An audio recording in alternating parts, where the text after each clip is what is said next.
What's up guys, welcome back to another episode of Reinventing the Meal. I'm pretty excited for today's recipe just because it's something I've been wanting to make for a while, but I've kind of neglected to do so just because I was a little intimidated. But today we're going to be making Okonomiyaki, which is a Japanese savory pancake that translates to how you like or what you like, meaning you can pretty much put what you want in it and it's still Okonomiyaki. To make my version of it, which I'm trying to make easy for everyone, including myself, you're going to need 1 cup of flour, 3/4 cups of water, you're going to need a can of corn, some cabbage. I have Napa cabbage from the last episode with the tonkatsu, some carrots, some turkey bacon, pickled red onions, green onions. You're gonna need some mayo. If you can find Kuiper mayo at a local Asian market, that is ideal, but if not a big deal. And then for our okonomiyaki sauce, which is essentially the tonkatsu sauce, we're gonna need some ketchup, soy sauce, and if you have it, some Worcestershire. To start, we're just gonna get our veggies all prepped and cut and ready. So we're gonna start with our cabbage. We're just gonna make sure that is all shredded up into small bite-sized pieces. You're gonna need a bunch of green onions, so go ahead and cut up all of your green onions that you may have in your fridge. If you have pickled red onions, go ahead and chop those up into small bits as well.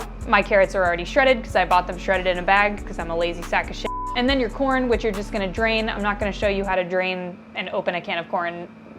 Come on. Then we're gonna make our okonomiyaki sauce, which is simply just some ketchup and some soy sauce mixed together. And like I said, if you have Worcestershire to put in, go ahead and do that as well. Mix it up, set aside. So with our mayo, because we wanna be able to do that like nice little drizzle on top once everything is done, you're gonna take a few spoonfuls of your mayo, you're gonna put it in a Ziploc bag and make sure you press out all of the air. And this is just to give us an easy at-home like pipette kind of tool, kind of like what bakers use with the icing and stuff. You're gonna snip the end eventually just so we can get that really nice line of mayo. You get what I'm saying. Now we're gonna move on to our batter, which is just our flour and our water. And I'm an idiot and I forgot that you're supposed to include eggs in this recipe. So it's also 2 eggs to include in this recipe as well. I didn't list them in the beginning because like I said, I'm f***ing stupid. If your batter is too runny, you simply just have to add more flour, and if your batter is too thick, just add a little bit of water. It's super easy fix. But once your batter is ready, add in all of the veggies that you would like in your okonomiyaki. I made sure to just keep out a handful of green onions because I wanted those as garnish as well, but I loaded in all of my cabbage, my carrots, my red onions. I would say about a half of my can of corn, and then I mixed that all together, got it all combined. You're gonna get your pan out and you're gonna set it to medium-high heat,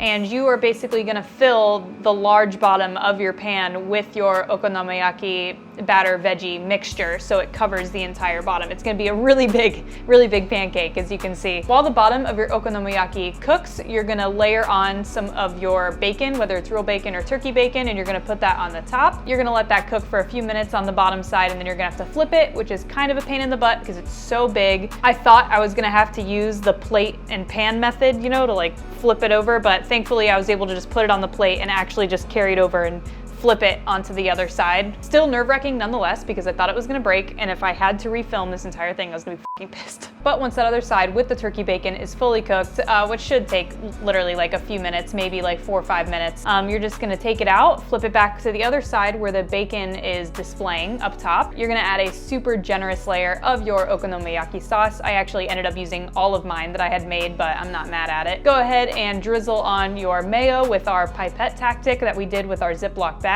And then last but not least, I added a very generous amount of green onions to the top because it just feels so right to me to just load it up with green onions at the end. It's just the right thing to do. And again, this is like the first time I've ever made this or tried this because I've made pancakes before, so I figured I could make this. I'm also not sure how you're supposed to eat this with chopsticks. I'd like to think I'm pretty good with chopsticks, but these are really big pieces. I mean, I also could have just cut them into smaller pieces, but I can't even lift it. It's really good, but I can't even like lift it up. It's too heavy. Do I rip it? Like, what is supposed to happen here? I really wish I had that Kuiper mayo, like the Japanese mayo, because real mayo is a little much, but it's still really good. Because the turkey bacon, it's just this meaty, vegetable, delicious, savory. You got the sweet corn in there, which is super yummy.